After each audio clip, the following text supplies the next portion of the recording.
Hello all, welcome to Dymocks Chapter 1. I'm Michael Robotham. I have my wine. I'm ready to go. I'm here to talk about Good Girl, Bad Girl and answer whatever questions you may have that might come up during proceedings. I've not done one of these before, so if I stumble or don't quite know what I'm doing, I hope you understand. I'm going to have to get used to this. I hope you're all staying safe and self-isolating. It hasn't been a challenge for me at all because I've been self-isolating for 27 years. It's the nature of being a novelist, really. And my wife's saying that she's really struggling with all of this. And she says, it just hasn't changed at all for you, has it? I go, no, not really. It is what it is. Let me talk a little bit about, and I know many, or hopefully many of you will have already read Good Girl, Bad Girl. I will talk a little bit about it because it's important, because I have a new book coming out on July the 28th, which is a follow-up. It's the second in the series, which is called When She Was Good, following on from Good Girl, Bad Girl. You can see where I'm going. And I'm no guesses as to what the third book in the series might be called. But I will talk about that as well. But first of all, to Good Girl, Bad Girl. And really, I guess what I want to talk about is lying. Now, we're all a bunch of liars. And I know I make stuff up for a living, so I get paid to lie. But all of us lie. I mean, we all lie between 20 and 200 times a day. Now, I'm sure some of you are thinking, no way I've told that many lies today. But I mean, think about it. I mean, gee, your hair looks good. I'm 5 minutes away. I only had the one beer. I bought it on sale. I read the terms and conditions. Gee, you haven't aged a bit. Gee, it's great to see you. That's so interesting. I mean, these are all wonderfully harmless little lies we tell. And they're the sort of lies that keep relationships together, keep families together. I mean, can you imagine, what it would be like if we didn't lie? And lying is so intrinsic to human nature. It's built into our DNA. Now, for example, a newborn baby will learn to fake cry before it's a year old. And I'm sure there are many parents out there who will nod in agreement. By the age of 1, a child has learned deception. By the age of 2, they've learned how to bluff. By the age of 4, their lies are so outrageous that they actually begin to realize that if they don't tone down their lies, no one will believe them. I mean, that's when they tell the lies about how the Martian did things or the dog ate everything. And so they begin to tone down their lies. And so it's built into our DNA from the earliest possible moment. Now, I actually have some facts and figures in front of me. Like, strangers lie 3 times within the first 10 minutes of meeting each other. We lie more to strangers than our colleagues or co-workers. Extroverts lie more than introverts. By the time a child enters college, they will lie to their parents once in every 5 interactions. Men lie more than women. I'm sure that doesn't surprise anyone. Women lie more to protect other people, whereas men lie more to protect themselves. If you're married, you will lie about once in every 10 interactions with your spouse. If you're unmarried, it'll be 1 in every 3.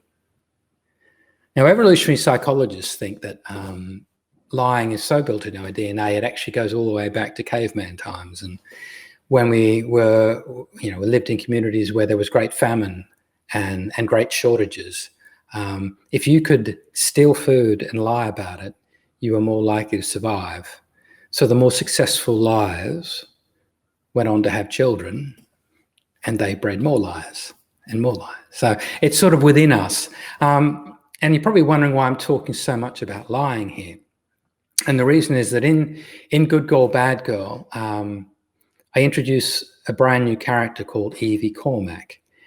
And she is a young girl who is found hiding in a secret room in a house where a man has been tortured to death. And his body is found, and the police are investigating that crime. And they don't know his identity. And they're unaware of the fact that a young girl is hiding in the walls of the house inside a secret room. And Evie Cormack doesn't emerge for weeks. And when she does appear, she refuses to tell anyone her name or her age or how she got into that room. Good Girl, Bad Girl actually begins 6 years later when my other main character, Cyrus Haven, is sent to the children's home because Evie Cormack is now claiming to be 18. It's a secure children's home in Nottingham in England. And she is claiming to be 18 and demanding that she be released. Now, nobody knows exactly how old she is.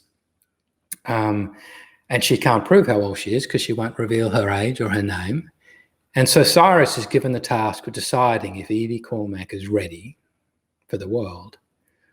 And what he discovers is that the question is more whether the world is ready for Evie Cormack, because she's quite a remarkable, albeit damaged, young woman. And he works out very early on that she has the ability to tell when someone is lying. Now, I've been fascinated by the idea of truth wizards for about 30 years, ever since I read the books of Professor Paul Ekman, who is the world's leading expert on lying, an American professor. And he came up with the term micro-expressions. He coined the term truth wizards. And in decades and decades of research, his findings were that every one of us, of course, has a 50-50 shot at telling when someone is lying. I could be lying to you now, and you've got about a 50-50 chance of telling me whether I'm telling you the truth or not. About 1 in 500 people have an 80% ability. And they are most often, in his research showed, people that have come from a background of working in child services or the police or immigration or customs, the sort of jobs where you're lied to every day and you have to work out pretty quickly whether someone is telling you the truth or not. You can pick out the lies. I mean, school teachers, if you're out there, you'll know what I mean. Children, you get to pick which kids are lying pretty easily if you've spent 20 or 30 years in a classroom. So they are real, this idea of people that can tell when someone's lying. As I said, about 1 in 500 of us have this ability to about 80%. Evie Cormack is almost infallible. As long as she's in the room, as long as she's in front of the person that's lying. And it's not proven scientifically, but there's a growing body of evidence that when a child or a young person emerges that has this ability, they have come from an incredibly dysfunctional, violent background where they have been in a domestic situation where they have to work out in a very short space of time whether someone is going to hug them or hit them. And they just pick up on these tiny micro expressions, and they begin to be able to read people that quickly. And the belief is that Evie Cormack has certainly suffered enormous deprivation. I mean, there's evidence that she's been horrendously abused when she's found in that house. And this is most likely where her ability comes from. Cyrus Haven knows immediately he can't reveal this to anyone because Evie would spend the rest of her life being prodded and poked and examined and experimented upon. And he also knows that it's not a gift. This isn't a superpower. This is a curse. Because you imagine what it would be like to go through your life and to always know when someone was lying. 3 simple words like "I love you" would be potentially so poisonous. Gee, it's great to see you. I mean, how? I mean, you would know. I mean, how could you ever have a true friendship? How could you ever have a true relationship if you knew every time someone lied to you? And so Cyrus realizes very early on that Evie, she's not a freak and she's not a superhero, but she, in a sense, has to be protected. And much of Good Girl, Bad Girl is about that relationship. There is another crime that Cyrus has to solve. He's a forensic psychologist. The police call on him and Evie manages to inveigle her way into that investigation. And you discover an enormous amount about Evie in Good Girl, Bad Girl, but you don't discover everything, which is one of the reasons why the new book becomes very important when she was good, because it's a situation where I try to fill in those blanks in the new book. You find out exactly who Evie is. And it's not to say the first book doesn't give you a lot. It gives you a lot, but it turns everything on its head. At the very end of that book, everything you think you know about Evie gets turned on its head. And that's why the next book becomes important. And it can, even if you haven't read the first book, the second book can read as a standalone because you catch up very quickly. What I might do is I might do a little short reading, just an Evie, because there are two narrators of Good Girl, Bad Girl. You hear from Cyrus and you hear from Evie. And so I'm going to read you a little Evie chapter. You have to be aware of the fact that, I'm obviously not a teenage girl, and I'm not going to put on a teenage girl's voice. But I'll give you a little taste of her voice. And then maybe throw it open to some questions from you guys as well. I've got lots of news about other sort of projects on at the moment, but for the moment, I'll give you a little reading. Now, Evie, when she was discovered and refused to talk, when she was pulled out of that house, that secret room, she wouldn't reveal her name, as I said, and the nurses gave her a name because they cleaned off the muck on her face and they said she had the face of an angel. So they called her Angel Face. The name Evie Cormack was given to her by the courts when she was made a ward of the court. And the piece I'm going to read is Evie in the secure children's home. And she's now claiming to be 18. I enjoy the mathematics of smoking. Every cigarette takes 14 minutes off my life, according to the poster I read in the doctor's surgery. When I add the 6 minutes it takes to smoke each one, it makes a total of 20 minutes, an hour for every 3. I like those numbers. I'm only allowed 4 a day, which I have to smoke outside in the courtyard while a member of staff watches over me, ready to confiscate the lighter afterwards in case I try to burn the place down. Sucking hard on the filter, I hold the smoke inside my chest, picturing the toxic chemicals and black tar clogging my lungs, causing cancer or emphysema or rotting my teeth. A slow death, I know. But that's life, isn't it? One long, drawn-out suicide. I'm sitting on a bench where I can feel the coldness of the concrete through my torn indigo-coloured Levi's, which I stole from Supre. I slip my forefinger through one of the frayed holes and widen the tear as far as the seam. I press my thumb into the skin on my thigh, watching how the blood rushes back into the pale blotch. Although barefoot, I don't feel the cold. I've been in colder places. I've had fewer clothes. Pulling my foot onto my lap, I begin picking off my toenail polish. Not liking the colour anymore. It's too girly and dumb. I should never wear pastel colours, pinks and mauves. I did once experiment with black, but it made my toenails look diseased. Davina knocks on the window, shaking her dreadlocks. Who are you talking to, Evie? Nobody. Come inside now. I'm not finished. Davina is one of the house mothers, a title that makes Langford Hall sound like a boarding school rather than a secure children's home, by which I mean a prison. There are locks on the doors and CCTV cameras watching the corridors, and if I kicked off right now, a 3-person control and restraint team would wrestle me to the ground and truss me up like a Christmas turkey. Davina knocks on the glass again, making an eating motion. Lunch is ready. Not hungry. You have to eat. I'm not feeling well. Do you want another red card? Red cards are given for misbehaviour, swearing at staff and stuff. I can't afford another one. Or I'll miss our Sunday excursion. This week we're going to see a movie at Cineworld. My life always feels better. My life always feels better when I'm sitting in the dark with a tub of warm popcorn between my thighs, watching someone else's shitty life flash past my eyes.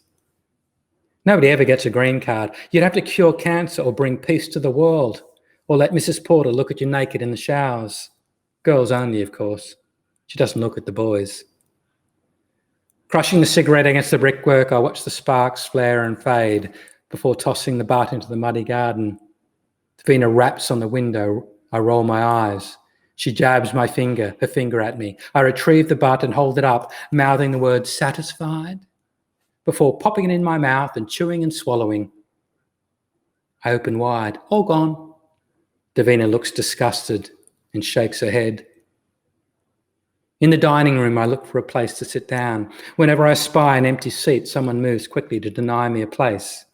They're all in on the game. Eventually, one of the girls doesn't react swiftly enough, and I get to a chair first. Freak, she mutters. Thank you. Dyke. You're too kind. Retard. You're welcome. I peel the top off a tub of yogurt and spoon it into my mouth, turning the spoon upside down and pushing my tongue into the hollow. I'm aware of people moving behind me, so I keep one arm braced against my tray, preventing anyone else from flipping it over. I can't stop them spitting or putting bogies in my food, but it doesn't happen so much these days because most of them are frightened of me. The same is true of the staff, especially Mrs. Porter, who calls me that devil child. I don't mind the name calling because I'm harder on myself than on any member of staff. Nobody can hate like I can. I hate my body. I hate my thoughts. I am ugly, stupid, and dirty. I am damaged goods.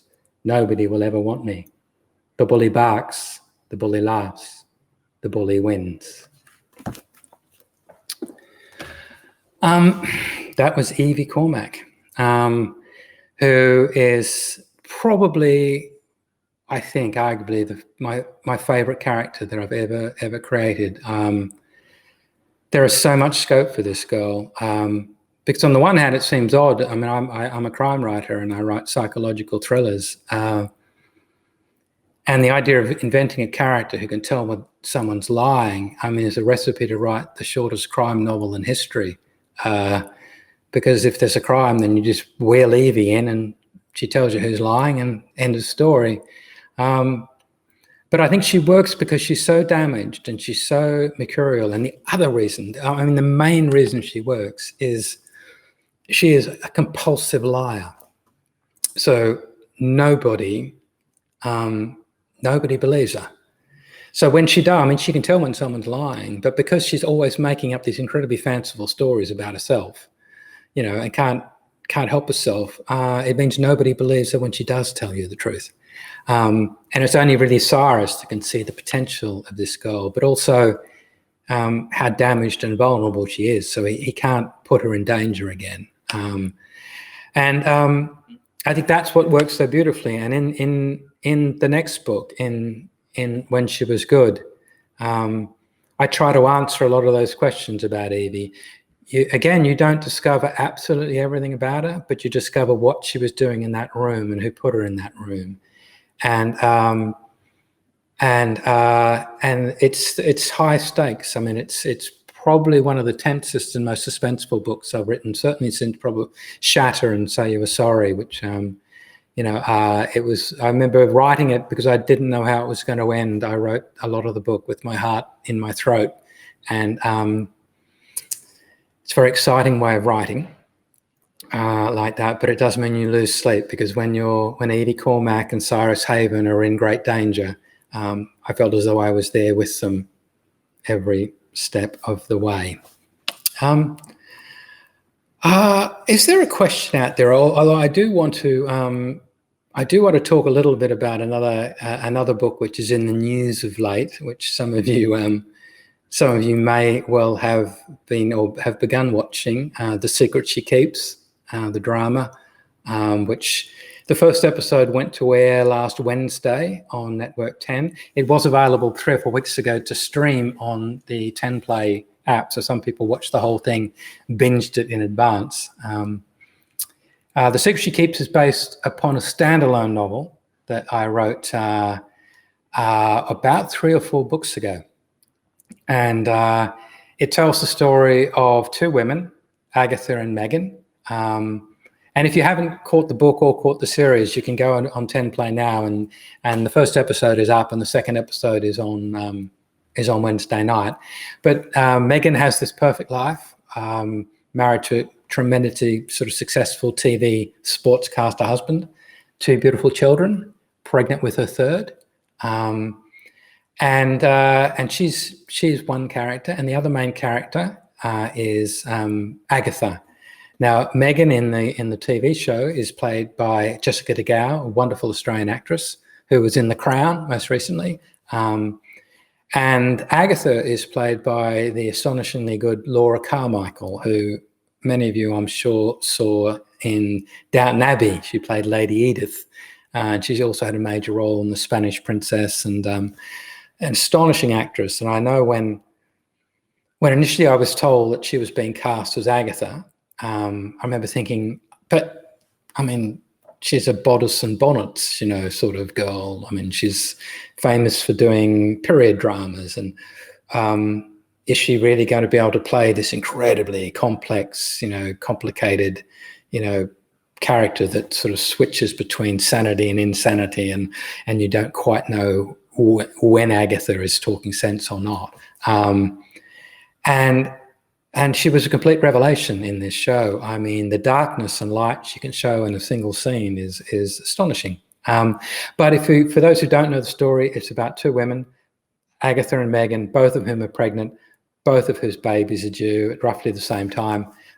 Megan has this perfect life, upper middle class, lovely house, lovely suburb, mummy blogger, very successful husband. Agatha works as a supermarket sort of checkout girl and shelf stacker, and lives in, is destined to be a single mum because her boyfriend is away at sea, and doesn't know that she's having the baby yet, or I think in the first episode he finally discovers that she's pregnant. But their 2 lives collide in the story in the most dramatic of ways, and both of them are holding astonishing secrets. And in many ways, the first episode was Agatha's episode because you don't discover much about Megan's great secret. But the second episode, which is this Wednesday night, is when you learn more about Megan's secret and exactly what's at stake in this story for her.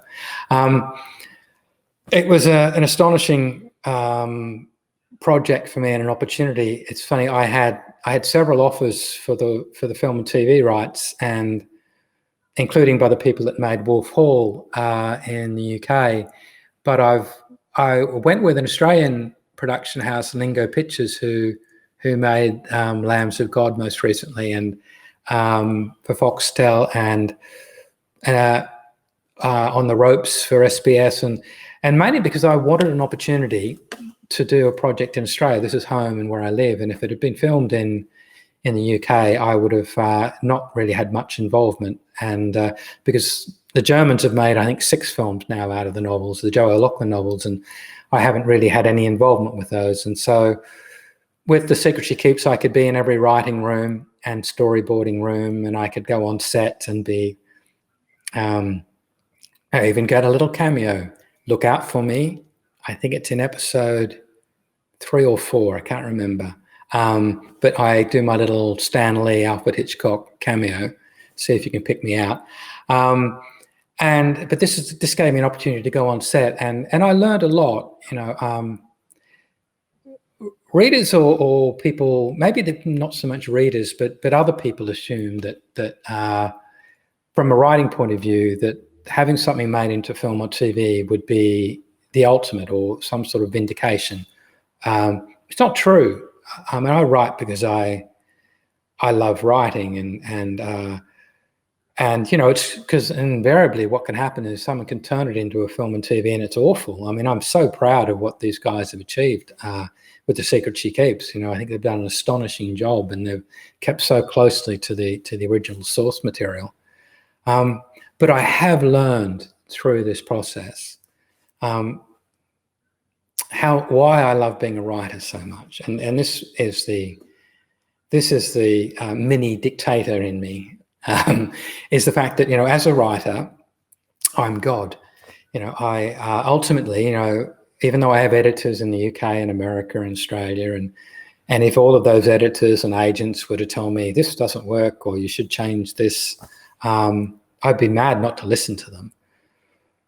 But when you get involved in film and TV, you have production notes, and you have director's notes, and you have foreign distributor notes, and you have network notes, and then you have the actors come in and say, I don't think my character would quite play it that way. And I remember wanting to tear out what little hair I have and say, hey, no, this is the way you do it.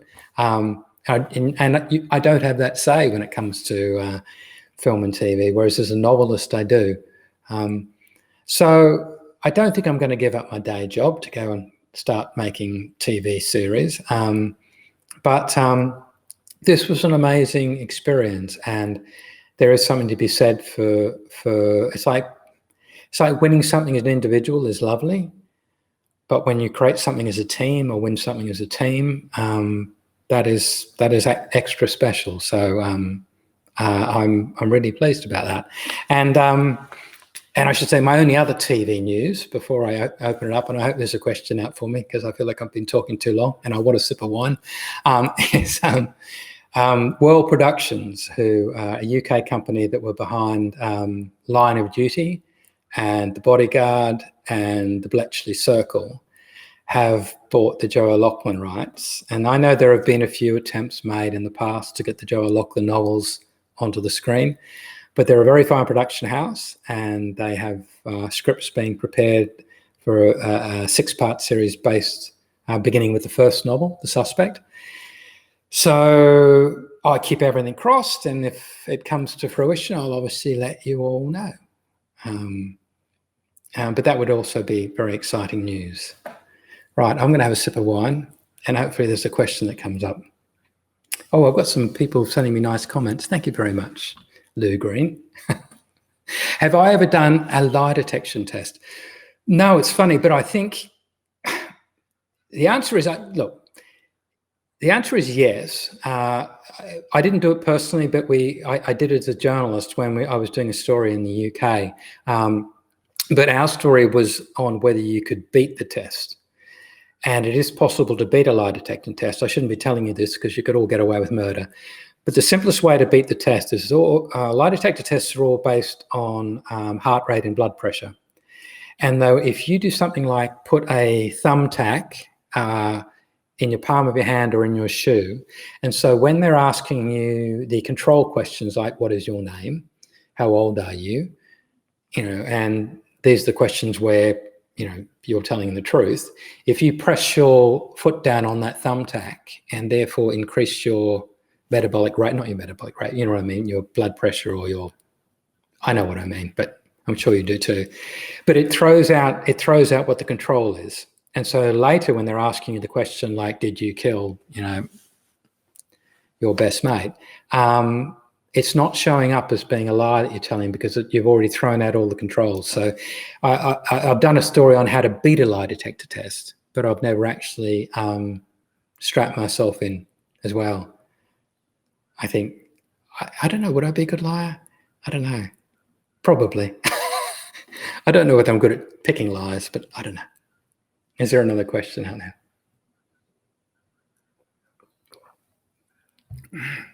It's going to come up soon. I'll get them down. Oh, they're down the side, I can see. Michael, did I plan to write a trilogy about Evie? Or did that come after the first? It's funny. I mean, even though, as I said, when She Was Good can be read as a standalone, and I've made sure with all of my books they can be read as standalones.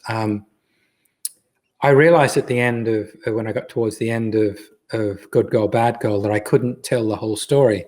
I just didn't have enough room. The book would have been 200,000 words long, and it was quite interesting.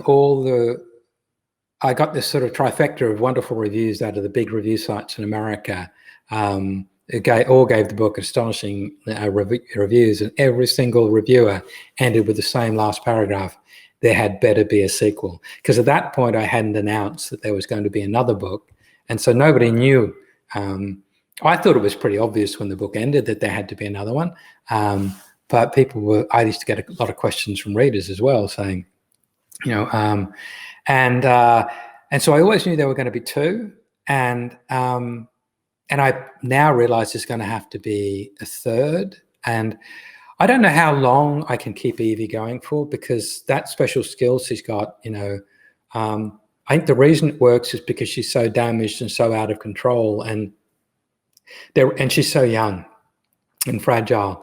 And there'll come a point of time, because I age her in real time, where people may get tired of the fact that she's so vulnerable and damaged, and maybe not be so forgiving for the mistakes she makes, because she's brutal. I mean, and because she can tell when someone's lying. I mean, she doesn't let anyone get close to her.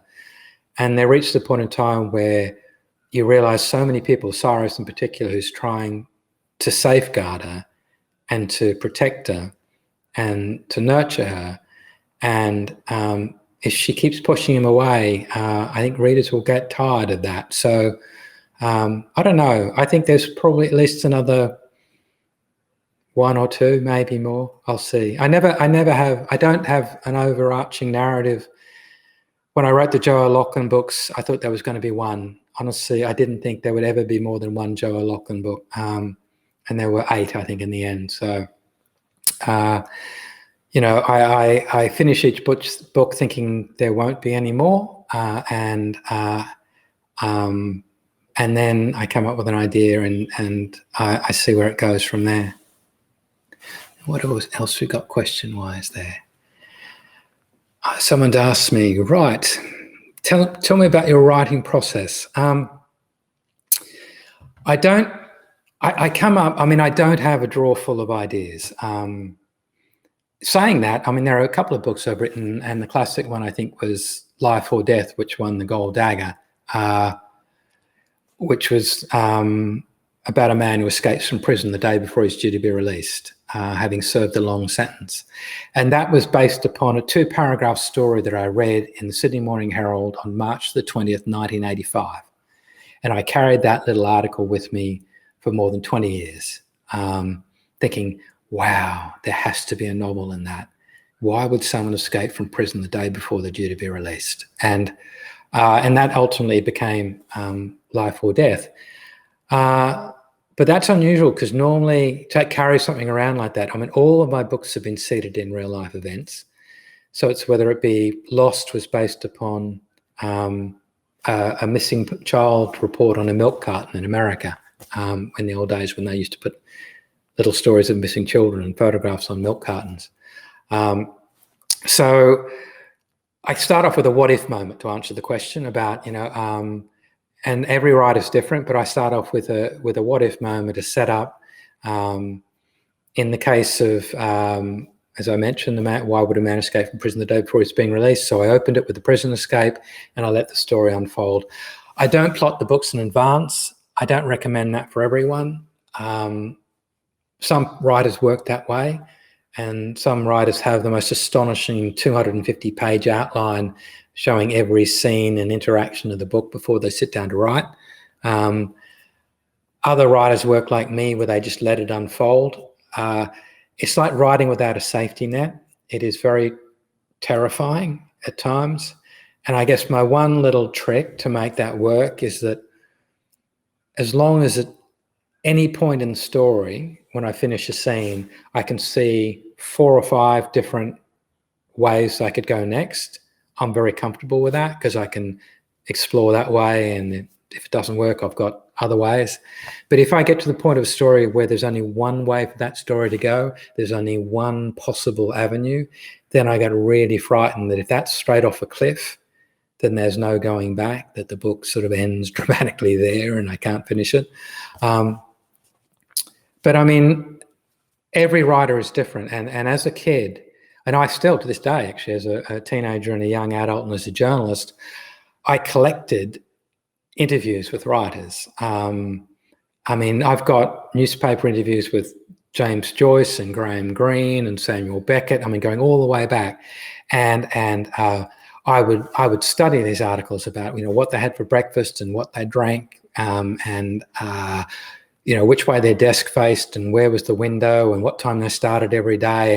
And I thought that somehow if I followed their formula, that I would discover the secret.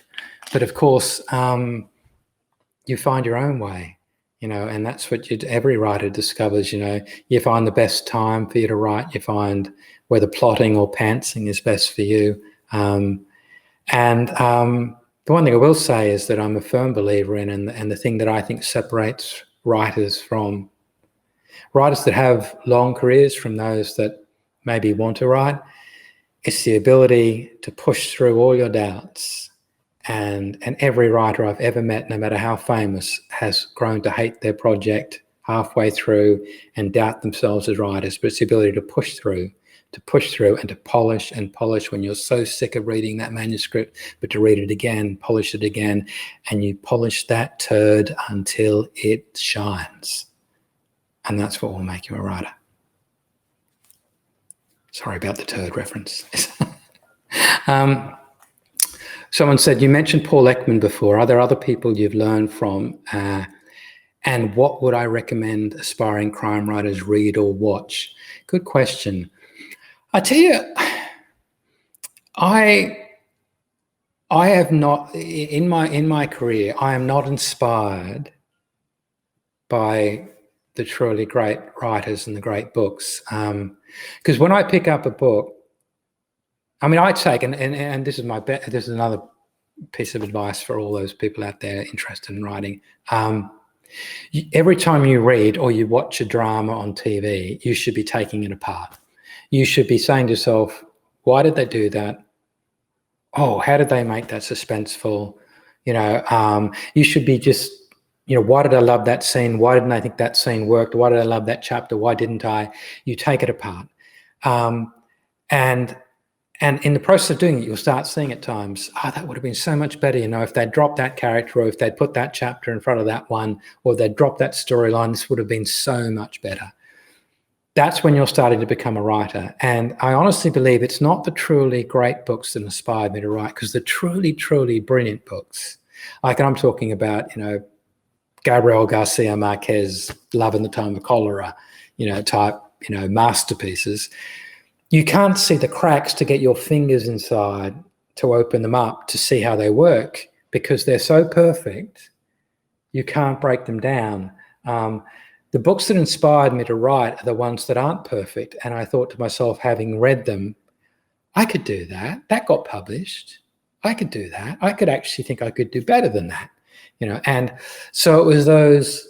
I'm not saying that mediocrity inspired me, but you know what I mean. I'm just saying it was the books that were good, but I thought could have been better.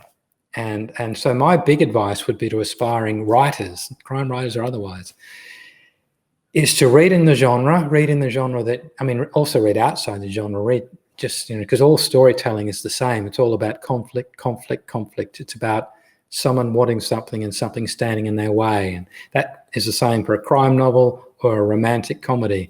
The guy wants the girl, something stands in his way. Guy wants to solve the crime, something stands in their way. It's all about conflict. And read widely, and read books that are rated really highly, and see if you can tell why they were successful. And if I look at the books that inspired me to, the books, I guess, that I thought were brilliant and that I would like to aspire to write something that good, I would say are books like Smiller's Feeling for Snow, Miss Smiller's Feeling for Snow. Forget the ending, very ordinary ending, but one of the most compelling characters and mysteries. and Donna Tartt's Secret History. These are beautifully written literary mystery stories, and I guess, you know, I would like to write something which people thought was a compelling mystery, but also was really well written. But that's the aim.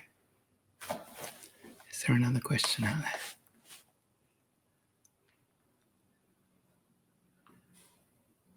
What am I reading at the moment? Do you know, I'm reading 2 books. I'm reading The Nickel Boys by Colson Whitehead, and I have, because Jennifer Burns, a very good friend of mine, and Geraldine Brooks, the wonderful writer Geraldine Brooks, we were cadets together at Fairfax. We both started our journalism careers together. And Geraldine has been on at me for ages to read the Hilary Mantel trilogy, you know, the first 2 of which, you know, won the Booker Prize, and the 3rd's out now. And I mean, it's daunting because they're so big. And it's not that I don't love big books, but when you're beginning, it's like saying to yourself, I'm going to read Lord of the Rings. But I am really enjoying that and disappearing into those stories at the moment. And the last crime novel I read was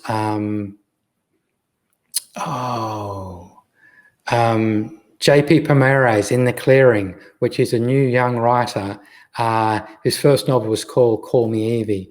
But In the Clearing is based around that famous sort of group called the Family, who lived in the Australian bush, and with all sorts of undertones of incest, and he's written a thriller based around that called In the Clearing, which I thought was completely compelling and showed what talent we have in this country among young writers.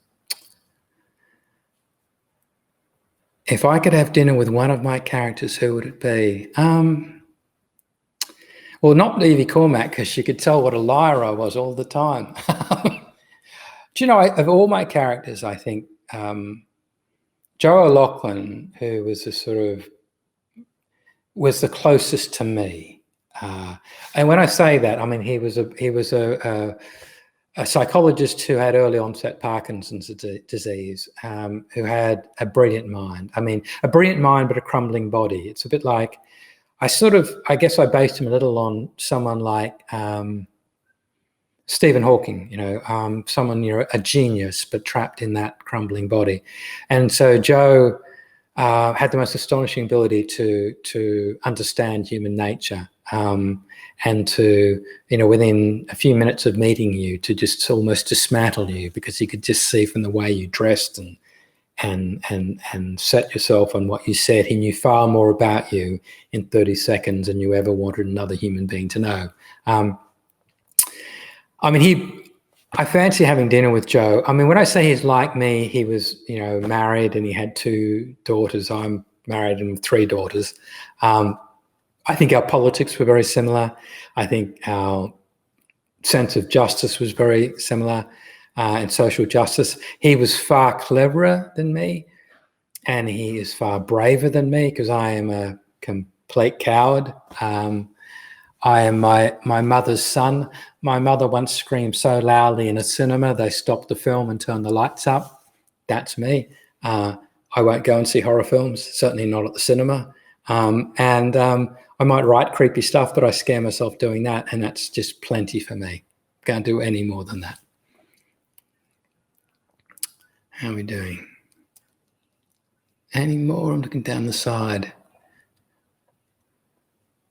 Oh, some very nice comments here from people. Thank you very much. Thank you, Sandy, saying how nice. I would love to have dinner with you as well. I think Joe would be nice. Vincent Ruiz is actually the character that's been in more books than Joe, and he would be great fun to be around. I think he would drink everyone under the table, but I reckon he'd have the best jokes and the best stories to tell.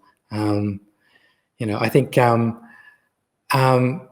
I mean, people used to, you know, my background was in, you know, after journalism, it was ghostwriting, and I ghostwrote 15 autobiographies for well-known people. You know, I can mention some of them. Otherwise, I'd have to kill you. if I told you everyone, but I did everyone from Lulu, the 60s pop star, to Jerry Halliwell, the Spice Girl, to Dennis Thatcher, and Rolf Harris for my sins. But people used to often say to me, after I finished my ghostwriting, is there anyone out there that you would love to have ghostwritten? Who would you come out of retirement for to ghostwrite their autobiography? And my daughters would say that if Ryan Gosling came calling, I would have to do it, and they would have to be there. My wife would probably say if George Clooney came calling, I would have to do George, and she would have to sit on his knee and take dictation throughout. I'm not sure. I think, Obama would have been wonderful. He's obviously done his now. There's certain people who I admire enormously, but I think I'm happy being a novelist from now on. I just keep writing. Vicky Hill has asked when my next book is being released. It is out on July the 28th. Through the English-speaking world. So that's America, Canada, Australia, New Zealand, and the like. The foreign translations will be a bit later. I think Germany will be in December and the Dutch will be October or September. It varies. I'm not really sure. And I think I'm going to be doing a lot more of these sort of online events through this whole process, because as much as I'd love to go into, normally I'd be touring in July and going to libraries and bookshops all over the country, but I don't think that's going to be happening. I don't think our social distancing will allow that by the end of July. I hope so, but if not, I'll be doing a lot more of these online events, which is quite hard when you feel as though you're talking to yourself, but I know you're out there. Someone's asked me whether Stephen King is a big fan. Do I read his books? And truth is, no. Look, it's funny. Stephen King is a big fan, and right from, I think, when my fourth book came out, Shatter, and he called it his #1 book of the summer, and I think he named it in his top 4 books of the year.